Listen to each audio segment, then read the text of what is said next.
Well, this afternoon on Capitol Hill, 2 weeks after the U.S. Supreme Court ruled it constitutional, the House of Representatives voted again to repeal President Obama's health care law. 5 Democrats actually sided with Republicans to get the bill pushed through the House. The bill must now go to the Democratic-led Senate, where it is likely to disagree with the repeal. A vote will not change the law, but Republicans want to show their resolve to kill what they call Obamacare. Again, we all know this bill will pass the House and die in the Senate. This bill's making our economy worse, driving up the cost of health care, and making it harder for small businesses to hire new workers.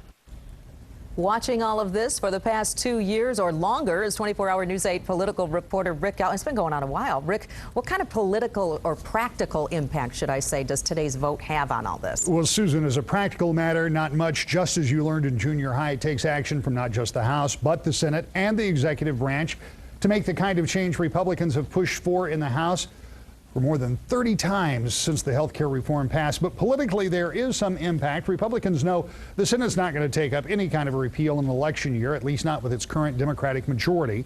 The White House would certainly not sign such a bill, so why bother? There are a couple of reasons. First is it gives those House members who voted against it one more talking point to take home to their base. As you know, this health care reform, or Obamacare as they like to call it, is very unpopular with the base in the Republican Party. And it also forces other members, mostly Democrats, to reaffirm their support or go against the president.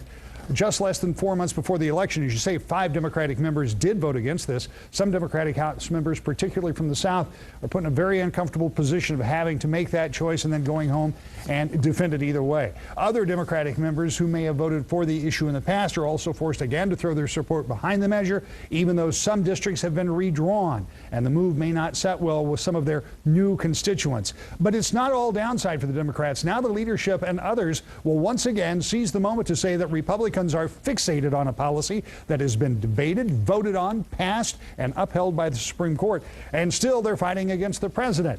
That is an argument that will resonate with some in the Democratic base, and perhaps in a very different way with some of the Republican base as well. Marley?